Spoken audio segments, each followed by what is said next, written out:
Hey everybody, it's Charlie from Daily Motor, and I've been spending the whole day driving the new 2023 Toyota Prius Prime, as well as its a Toyota stablemate, the Corolla Cross Hybrid. It's just me out here, no Chris. He is stuck at home in Michigan where it is colder, a little bit more dry, and he's driving a Hyundai Santa Cruz. So I am going to tell him all about the new Prius, and you, if you're going to keep watching, are going to hear about it as well.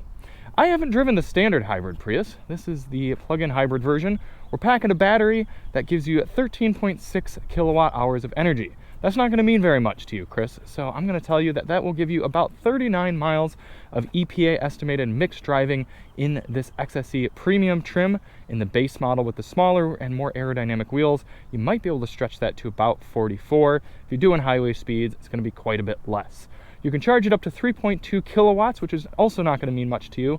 What I will tell you is if you plug it in from dead at a level 2 charger, it's going to charge up to full in about 4 hours. But the good thing is you can just use a wall-style outlet of about 11 hours, or overnight, if you will. You'll be fully charged for the next day. 220 total horsepower. Most Prius buyers aren't really going to care. What you do need to know is that it does make this thing enjoyable to drive. What I also don't need to tell you is that this thing looks pretty darn cool. It's much less utilitarian than the previous Prius, and I know that because I just drove the previous generation Prius Prime, a lot of P's today, up there to do a little bit of a winding road drive. And I can tell you this one, while it looks much better and drives much better, is quite a bit less practical. And let's start, we'll start in the trunk. The trunk actually is still pretty practical because they were able to not take up as much trunk space. The previous gen Prius Prime, way up here, there's a ton of space taken up by batteries in the trunk. This one, not quite the case. More cargo area, although I don't love this lip right here.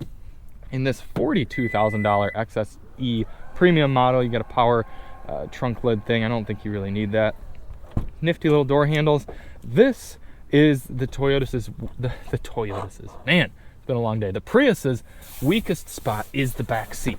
I am 5'10". If I get in here, my head's hitting the ceiling and I'm at a very uncomfortable recline. I mean, it's bad. And I did just sit in the other gen Prius Prime, not nearly as bad. So no longer Uber spec for this generation Prius. Not going to be a great place to be in here as an Uber. The Uber drivers are going to have to be getting Corolla Cross hybrids or Corolla hybrids or RAV4 hybrids or something else, because this ain't going to cut it. This one does have you the rear heated seats. That's $400. Got some USB-C ports down there. There's also a wall style outlet down there and in the back. Chris, you like spec sheets. Let's see. We also have the XSE Premium. Sorry, that is the trim we have. And then the Advanced Technology Package. Don't quite know what that does. Heated rear seats. The digital rear view mirror, which for $200 is a smart choice on this car because visibility is not fantastic in the rear. Oh, here we go. The Advanced Technology Package gives you panoramic view monitor and advanced park. We know advanced park in Toyotas is not very useful. DPH, dual panel headliner, maybe? The sunroofs? Somebody will know what that means. All right. What in the world are you? Seriously? Child locks? Oh, thank goodness that door's open. Ugh. Anyway, back around to the front. You don't need to see the engine because it's just there. It's Toyota's 2-liter. We know it. There's nothing to see.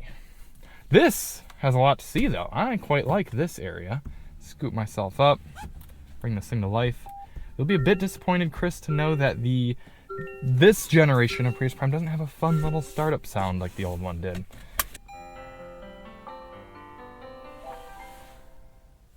That one was pretty cute. Not a whole bunch of places to put things here, but not too bad. This is actually excellent. This is one of the best wireless device chargers on the market right now, rivaling that of something like the X1. Look at that. You slide it in. It's got these little feet that come out and hold your device right there to charge it up. I think that is brilliant. I even think your iPhone 12 Pro Max, maybe even with the case, would fit in there, which is cool. I also like this smooth matte plastic lining here, and I do see some ambient lighting in there. Can we change it? It's going to be a very Chris question. That might be general. No. Is there a lighting? Vehicle customize? Lights? Oh, we're so close. Custom drive mode, powertrain. Jeez, that's dumb. Charging, climate, utility. We were so close, Chris. I thought you could maybe change that, but maybe it just sticks on red. Do these extend? I think you just got these little ones that come out, but you do have a handle. That's nice. Yeah, let's drive it. A lot of people have raved about the new Prius and how well it drives, and I do have to mostly agree with them. It doesn't feel like a sports car still. There's still a decent bit of wallow and woolliness off center in the steering, but it is a big improvement for a Prius. Also, I appreciate physical controls up here. Physical climate controls. Although, do we still not have dual zone? That's a bit surprising. Very easy to do, though.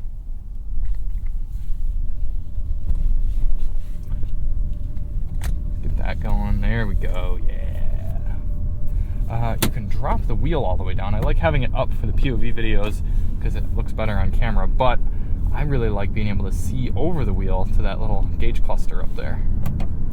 Drop it into B mode. It gives you more regen. You're not going to be able to full one pedal drive this car, but you can sort of one pedal coast it, if you will, where you can kind of like, if you're coming into a turn and you don't have to come to a complete stop, you can essentially just take your foot off the pedal and it'll slow you down pretty dramatically. You can see even on this hill, it's slowing me down. Ooh, let's send it. Drive mode, sport.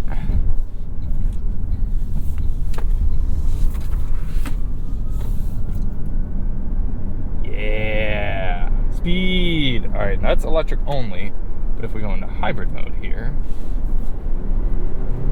motor comes online and it pulls. It really does. I mean, it gets up to speed properly. It's well done.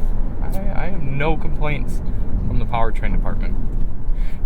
I do have a note though. This isn't a complaint, it's just a note. The car starts up in this EV mode, and if you put your foot all the way to the floor, it will not engage the motor, which from 0 to 30 or so, not a big deal.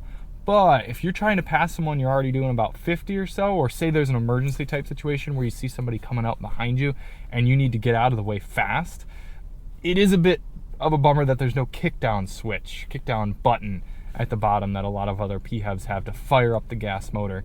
Because this thing does not have as much power in EV only mode as something like a RAV4 Prime.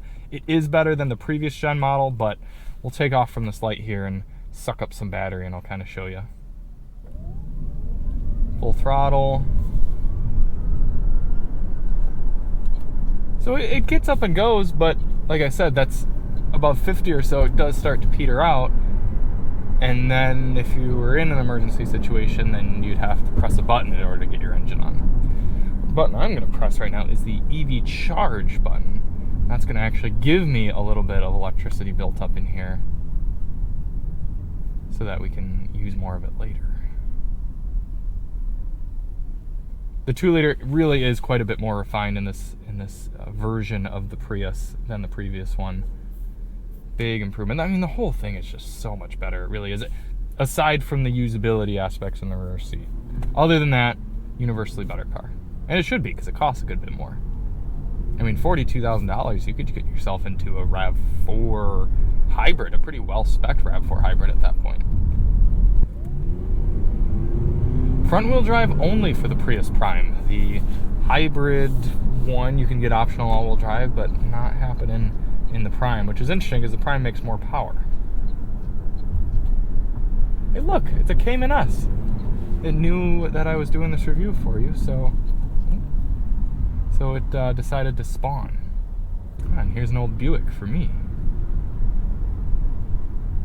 That's the problem with getting late in the day here is a lot more traffic. However, it may give me the opportunity to demonstrate a cool new feature on this car. Let's see. Oh, you can't do cruise control in B mode. You gotta be in D. I don't know if we're gonna get to that speed, but if we do, this car will drive for you below 25 miles per hour. So right now you've got your standard adaptive cruise control, it's braking for me, and it's even providing a degree of steering assist. But if we were to get going slow enough, then it would use this little screen right here and watch my eyes and drive totally for me. I wouldn't even have to have my hands on the wheel. It's like a low-speed autopilot sort of deal. And that can be pretty darn helpful. I think it's called traffic jam assist, and that's exactly what it's modeled for, is traffic jams. Chris, that is the third Miami Blue Macan I have seen on this trip. I think it's a sign that this is the right place for me to be because I love Miami Blue. And I do quite like this Prius. I think it's a great car option now for someone just only going to drive with one or two people, like Emily, for example, your girlfriend. This would be a pretty good car option for her. Maybe even not the Prime, just the normal Prius. Get it with all-wheel drive, since she insists upon that. And it's a good place to be for the front two passengers. You could travel long distances in this. You could go do things with it. And then the few times you need to put someone in the back, yes, people can fit. It's just not something you'd want to do on a regular basis. The dual sunroofs are kind of cool. They're functional. They're nice. I like the material of the steering wheel. I like all the materials, really. I mean, there really is a lot to like about this Prius. The problem is, it's going to be tough getting them. They're only building 50,000 total Priuses, I want to say, for this model year. And only, a lot of my specs go swirling around in my head, I think 10,000 of them are going to be Primes. So it's going to be tough to get one, especially outside of a ZEV state, if you will. Foot to the floor, walking on the Mini. Tested the JBL sound system. It's not as strong as some of the other Toyota JBLs. It's better than the base 6-speaker system that you get with this car. That was a solid D.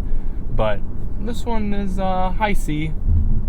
Don't necessarily buy into the hype of people who are like, oh, wow, the Prius feels like a sports car now. It's like, no, it just feels like a good car now. I mean, it still doesn't drive as well as like a last generation Accord 2-liter or something like that, but it's better. Is that enough? And to be fair, I haven't driven the normal Prius, so that one would be a little bit lighter, maybe a little bit more fun to drive, but this one's, it's a lot better. I like the small steering wheel, the way it sits right in front of you here. There's a lot to like.